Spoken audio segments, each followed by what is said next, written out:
Well, hello, I want to talk to you today about when you're creating a curriculum for your children, right? If you're not purchasing a curriculum from a Becca or somewhere else, if you're trying to put together a curriculum for yourself, you're probably going to utilize a lot of teacher stores and Barnes and Nobles and other bookstores and things like that. And you will find that in those type of places, in the grocery store and things like that, you'll find a lot of Kumon books. Kumon books. And you will always find, you will not always, I don't know where you are, but you will also find a lot of these Flash Kid books. And there's also a lot of Spectrum books out there. These are great books to use, in my opinion, together. You can use them separately, but there are some differences, and we're going to talk a little bit about some of the differences. Now, when you're going out and you're getting books, you're going to find that, say this Kumon book, this is a third grade multiplication book. It's going to deal all with multiplication, but some of your Kumon books, as well as your Flash Kid books, as well as your Spectrum books, will have, it'll say third grade math, and then it'll tell you what it's going to cover. It's going to cover a little bit, you know, of adding and subtracting multiple numbers, money, adding and subtracting money. It'll tell you all the things on the book, and on the book, the different subjects that it's going to cover. In all of the books, they'll do that.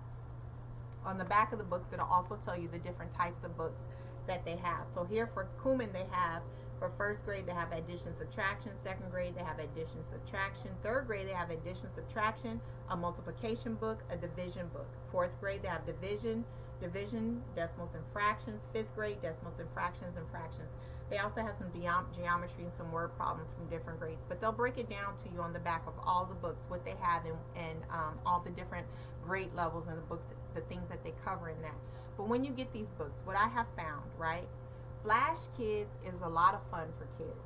It is has a lot of big pictures in it. This is a reading book. It has big pictures in it. It has fun stories in it. See the pictures in there, and it has questions. I found that Flash Kids book is a good introductory book, because in the Flash Kids, in the math books, say for instance you have a Flash Kid math book, what I like about the Flash Kid math books is that it has explanations in it and examples. So it says here, addition and subtraction of mixed numbers with like decimals. Then it gives you a little bit of instruction on how you do that. Then it gives you examples on how to do it before it gives you the problem. So this is a good, Flash Kid is a good introductory book.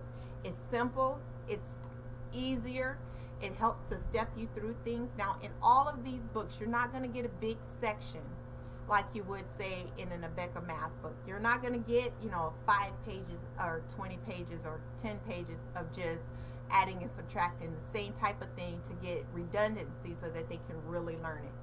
These books are good supplementations, right? And so there's going to be some teaching on your part. You may have to use some extra practice on the internet. You may have to use some homemade worksheets, things like that, to supplement and to add to it. And you may also want to do an introductory yourself. I would not rely on these to be the sole teachers of my children, their explanation to be the sole teacher. I would not do that. Your children are going to need you. You're going to have to explain things and teach it to them. But this is great because at the beginning of each section, it'll go over the instructions again and give you an example. So therefore, your children can refresh themselves as they go through and they do the practice. Now, that is your Flash Kids. After your Flash Kids, I would then suggest that you go to a Kumon, because a Kumon is in between your Flash Kids and your Spectrum, with your Spectrum being the hardest level. So your Kumon, it's not the hardest, right?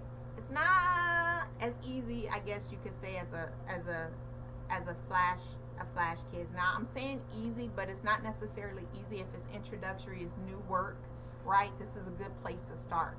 This would be, for example, say your next level, to make sure they're getting that redundancy in, they're really kind of learning it and getting ready to move on to your Spectrum. So in these books, it does not give you any type of example, nor does it give you any type of explanation in instruction. It just says addition and subtraction. You come in, it says subtract. you get a couple pages of subtract, right? You turn your page, in your next section it'll give you some more pages. They're practicing. This is just redundancy. You've already learned it. You've been taught how to do it. Now let's get some practice in. This is for your redundancy, okay? And then from there, I would suggest you move on to your spectrum. These 3 books together, you guys, these 3 books together can give you your kids a good year for your semester, right? Or year for your whatever you're doing, math, English, reading, or whatever. So in like the spectrum book, your spectrum books are going to be harder regardless, across the board, for whatever the subject is, whether you're dealing with history, whether you're dealing with science, whether you're dealing with different areas of math or reading or language. Your spectrum is always harder than your Flash Kid and your Kumons. Your spectrum does not have all the pretty pictures. It doesn't have all the frilly stuff. This is hardcore, let's do some math, let's get it done. And it's going to be at a harder level. So whereas your your Flash Kids may be introductory, introducing you into division, it may have 3 divided into 9. That's cute, right? Let's get that. Yeah, you did great. And then you would move on to from your Flash Kids onto your Kumon. Your Kumon may give you something a little bit harder. It's going to review 3 divided into 9, right? But then it's going to give you maybe 3 into 24. It's going to give you 2 digits, right? That's a little bit harder. That's great. But when you get to that spectrum's going to really challenge you. It's going to give them 2 divided into 3 numbers. It's also going to give them 2 numbers on the outside, 2 numbers on the inside. It's going to challenge them a little bit more. So when I build my curriculum for my children on any one of these, not one by itself. If I had to build it on one, I would use the spectrum, but the spectrum is not going to give you the introduction. It's not going to give you the repetitiveness. Now, all 3 of these books, right, they don't give you a lot of practice. They don't give you a lot, okay? You're going to have to supplement with some other things. But if you're going to build a curriculum for your child throughout the school year, I would start with the Flash Kids. First, I would start with, I'm going to teach it. I'm going to introduce it, right? And whatever the subject is in that Flash Kids book, I'll start with that. We're going to start with subtraction. We're going to introduce subtraction. I'm going to teach it to you. I'm going to give you a little bit of practice. We might watch some tutorials on it. Then we may even go and do a practice or 2 online, and then I'll introduce you to the book. Then you get the book, and the book is going to make sure you got it, right?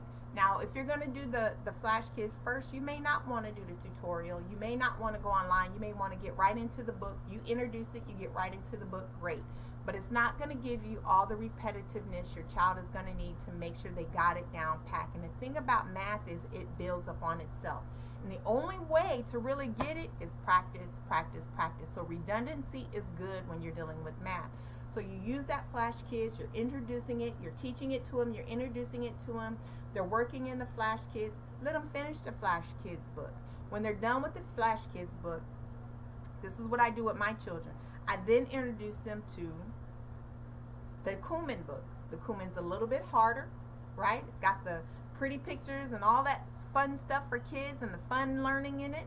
Those 2 books, the Flash Kids and the Kumon, a lot more funner. Spectrum, it's all scholarly. It's all about business. So I take them next to that Kumon book, and they go through that Kumon book on the same subject. If I'm dealing with subtraction and adding, 2nd grade subtraction and adding with Flash Kids, I go to 2nd grade subtraction and adding with the Kumon.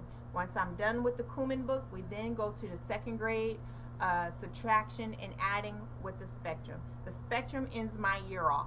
By the end of the year, I know that they have done some easy, some introductory, I don't want to say easy, introductory into it, some mid-level of it, and then some serious work on it, some very challenging work on it. It builds up. Kind of like when you're doing like a worksheet for your kids, you're making math problems for your children to do. You start off with the easier ones, make sure they got it, and you progressively get hard. By the time you get to problem 9 and 10, it's a lot harder than it was at 1 and 2, right?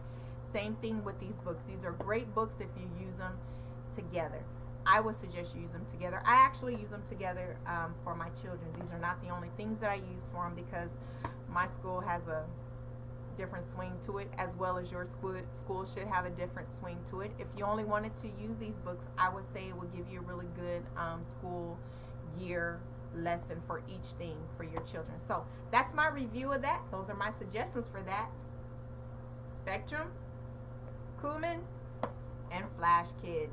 Sometimes it'll say Flash Kids on the front, but usually this is what the book look like. It'll have whatever the name is in the grade here, and it has the stripes. It'll be a different color with the things on it, but on the back it'll tell you it's Flash Kids. You can get these at your Barnes and Nobles. You can get these at your teacher stores.